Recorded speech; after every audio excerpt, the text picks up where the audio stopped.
اگلا سوال ہے، نبی صلی اللہ علیہ وآلہ وسلم نے قبروں پر ٹہنیاں لگائی تھیں، تو کیا ہم قبر پر پھول ڈال سکتے ہیں؟ یہ اسی طریقے سے کہ حجر اسود ہے تو ہم بزرگوں کی چوکھٹ کو چوم سکتے ہیں، قبروں پہ ٹہنی ضرور لگائیں آپ، پھول ڈالنے کی کوئی اصل نہیں ہے، کیونکہ نبی صلی اللہ علیہ وآلہ وسلم کے بارے میں بخاری مسلم میں آتا ہے، ایک سفر میں آپ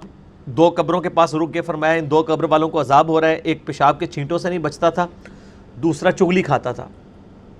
پھر آپ نے ایک ٹہنی اپنے مبارک ہاتھوں سے توڑی، اس کے 2 حصے کیے،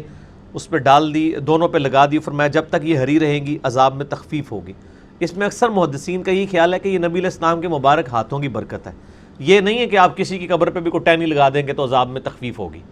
اور یہ بات زیادہ مضبوط ہے، کیونکہ صحیح مسلم میں حدیث ہے کہ ایک حبشی عورت تھی سیاہ فام، مسجد نبوی کی صفائی کرتی تھی، بخاری میں بھی اس کا کچھ حصہ موجود ہے، مسلم میں ڈیٹیل ہے، فوت ہو گئی، صحابہ کرام نے راتوں رات جنازہ پڑھ کے دفنا دیا، 2-3 دن گزرے، آپ صلی اللہ علیہ وآلہ وسلم نے فرمایا وہ عورت نظر نہیں آ رہی جو مسجد کی صفائی کرتی تھی، کہ یا رسول اللہ فوت ہو گئی تھی، ہم نے آپ کے آرام میں اس کو خلل سمجھتے ہوئے آپ کو نہیں بتایا، تو آپ نے فرمایا کہ مجھے بتانا تھا، چلو مجھے اب اس کی قبر پہ لے جاؤ، آپ قبر پہ گئے، جا کے جنازہ پڑھا، اس کے بعد آپ صلی اللہ علیہ وآلہ وسلم کے صحیح مسلم کے الفاظ ہیں کہ یہ قبریں اندھیروں میں ڈوبی پڑی تھیں،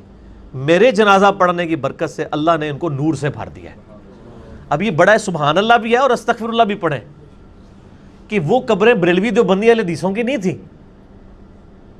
اور کافروں کی بھی نہیں تھی، کیونکہ کافر کو تو نفع پہنچ ہی نہیں سکتا، جو شرک پہ مرا ہے اس کو نبی کی دعا سے تو نہیں ہوگا، وہ تو قرآن میں سورہ التوبہ میں باقی جگہوں پہ بھی آیا کہ کسی نبی اور اہل ایمان کے لیے شایع نہیں کہ وہ کافروں کے لیے دعائے مغفرت کرے، کیونکہ وہ تو ایکسیپٹ نہیں ہونی، اور سورہ توبہ میں ہے کہ منافقین کے لیے آپ 70 دفعہ بھی دعا کریں اللہ نہیں قبول کرے گا۔ یہ سبحان اللہ تو آپ نے پڑھ لیا، یعنی وہ مسلمانوں کی قبریں تھیں اور نبی علیہ السلام کے مبارک زمانے کے مسلمان تھے، یعنی اصحاب تھے، تو بڑا خطرناک معاملہ ہے۔ یہاں تو آپ بزرگوں کی نسبتیں لے کے بیٹھے ہوئے ہیں کہ جی ہم بچ جائیں گے، جنہوں نے حضور کی صحبت بھی کی ہوئی ہے، نبی علیہ السلام فرما رہے ہیں میرے جنازہ پڑھنے کی برکت سے ان کی قبریں جو ہے نور سے بھری گئی ہیں، تو اس لیے وہ ٹہنیوں والی بھی آپ صلی اللہ علیہ وآلہ وسلم کی مبارک برکت تھی۔ اگر کوئی اس پہ سنت پہ بھی عمل کرتا ٹھیک ہے، ٹہنیاں لگائے، پھول پھینکنا نہیں ہے، یہ تو بالکل فضول خرچی کر رہے ہیں، جا کے ایک پوری انڈسٹری پھولوں کی بنا لی ہے آپ نے،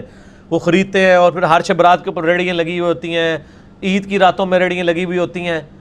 تو ٹہنی تو مفت مل جاتی ہے میرے بھائی، کہیں سے بھی کاٹیں، اور بلکہ جب مردے کو دفنایا جاتا ہے اس وقت بھی اس کے سرانے کی سائڈ پہ کوئی لوگ عموماً ایک لکڑی اور ٹہنی گاڑ دیتے ہیں قبر کی نشاندہی کے لیے، وہ جائز ہے۔